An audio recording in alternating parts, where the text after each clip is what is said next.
right, welcome to day 2 of the 10-minute challenge. Today we're gonna do the squat. So I've got my coffee and we're gonna go sit in a squat for 10 minutes. Right, I've got my coffee and we're about to do the next 10-minute challenge, which is the squat. So if you can't get into the squat, a really simple fix is putting something underneath your heels. So if you have something, like I have my textbooks, you can easily just put these underneath your heels and it actually makes you sit up a little bit higher. It might be a little bit easier on your ankles and your hips. If this doesn't solve the problem, you can always just hold on to something. So I've got some rings behind me and you can actually just lean back and hold onto them, or you can use something else to prop you up. You also don't need to go into full flexion. Just go to where you can go. And we also don't want you going into any kind of pain either. So no pain, stay out of pain, move around your pain. All right, so we have been doing the squat now for 30 seconds, maybe a minute. So we're just gonna sit here for a little while. I'm gonna take these out and away. And we're gonna go through some variations. But before we do that, I need to have my coffee. This is Stumpton, amazing. So I used to do the squatting pattern every morning when I was drinking my coffee. So I thought I would share that with you. It's an easy thing to do. So it's the morning, I have my comfy slippers on. You can do this anywhere. And it's a great time to just enjoy drinking the coffee. It's good. All right. So some things that you can do is just bounce. The squat is a really, really great movement pattern to get really good at. Mostly because we were, as humans, designed to be able to do this pattern because this is how we used to go to the bathroom. But now we have, our thrones that we sit on, which basically takes out this essential movement pattern. The ability to be really flexed in the hip is really important. The ability to be fully flexed in the knee joint and this ankle flexion. So trying to get the knee over the toe as much as possible. These are all really great ranges to get into if you're expressing true human movement, true athleticism. So if you don't have this pattern down or you feel tight, it's just time to start working on it. You might also feel like when you work on it and you get better, that your back pain might actually feel better. Maybe your knee pain will go away. It really depends on the person. But having this full range is, in my opinion, super important if you're a human being. All right, so we're just gonna bounce. Something I like to do is practice my internal and external rotations. Oftentimes, the hip joint is limited because of these rotations, like the inability to be able to do that.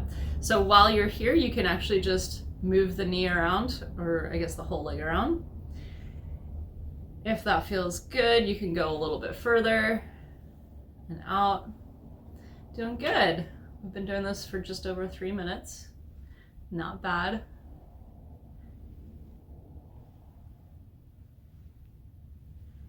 Good, and then we'll go to the other side.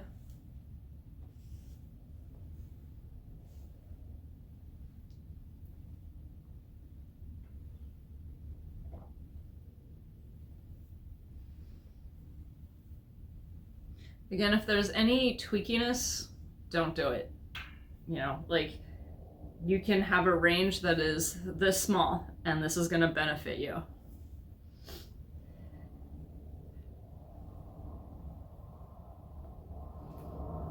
So how does this squat benefit you in climbing?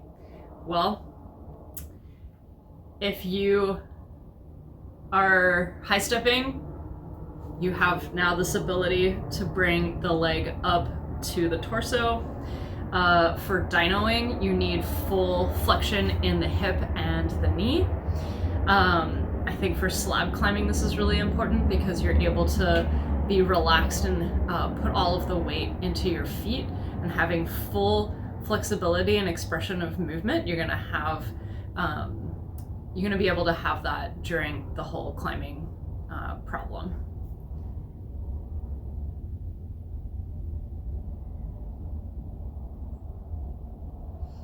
All right, so you can try some presses out to the side, and also if you feel like you're burning in this position, you can always just stand up or sit, whatever you need to do, and just shake it out.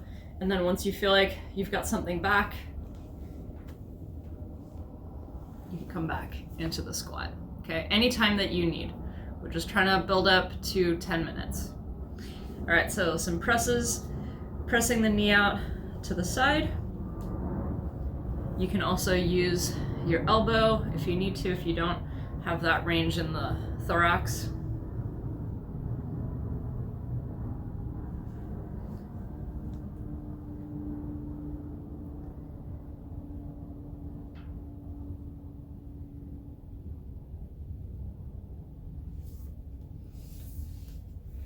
So you can move forward and back on the toes.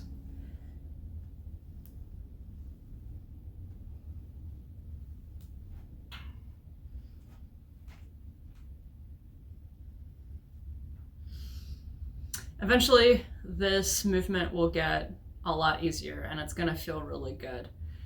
It does take a really long time. If you have trouble even getting all the way down, that'll just take some time to build, and that's totally okay. If you do it every day, you're gonna see some very, very quick results, and you don't even need to do it for 10 minutes.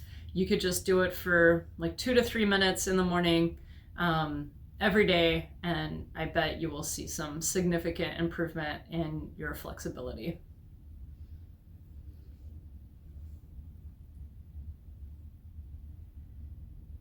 If you are interested in more body weight training, I've actually talked about the squat multiple times, and I've actually written a book about it if you don't know.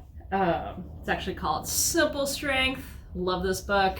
It was one of my passion projects back in the day. I'm still selling lots of copies and the information's still relevant. So if you want to know more about bodyweight training for outdoor athletes, you can pick one up on Amazon, Simple Strength.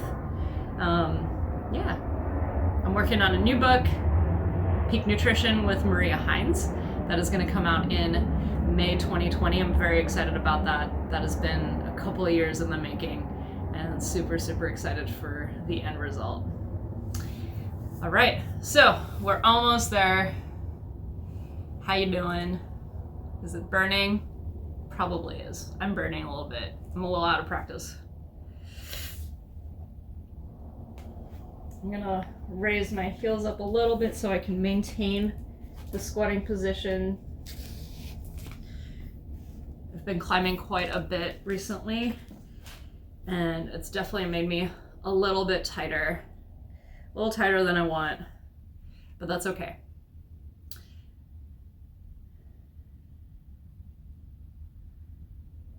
I'm gonna go back to some rotations.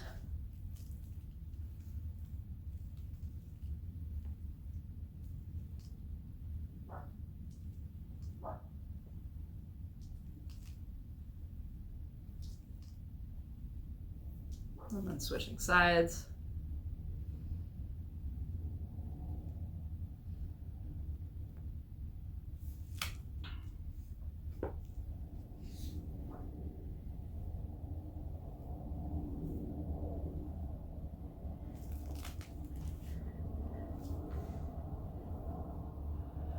All right, we're almost done. I'd love to know what your favorite coffee is. Stumpton is not my favorite, but they do have really great coffee here in Seattle. Some of my favorite coffees are, is it Olympia Roasting Company? Super good. So if you don't live in Seattle, I think you could probably order it. It is definitely worth it. Can't start the morning without coffee. Not here in Seattle, not allowed. All right, so we're almost done. I hope that you've learned something from doing the squatting pattern. All right, that's about 10 minutes. Nice work. Yeah, and just let me know how you feel. I'm happy to answer any questions about restrictions or any feelings that you have in your body. And I'm happy to explain more. I am gonna write up something in the description about squatting patterns and why it's important. Yeah, and do this as often as you can. Again, it's a pattern that we have lost as human beings, so try to get it back in to your daily routine if you can. Just in the morning or in the evening, whenever you want. And you'll notice significant improvements in your ability to raise your legs up to your torso when you're climbing on the wall. All right, well, I'll see you tomorrow.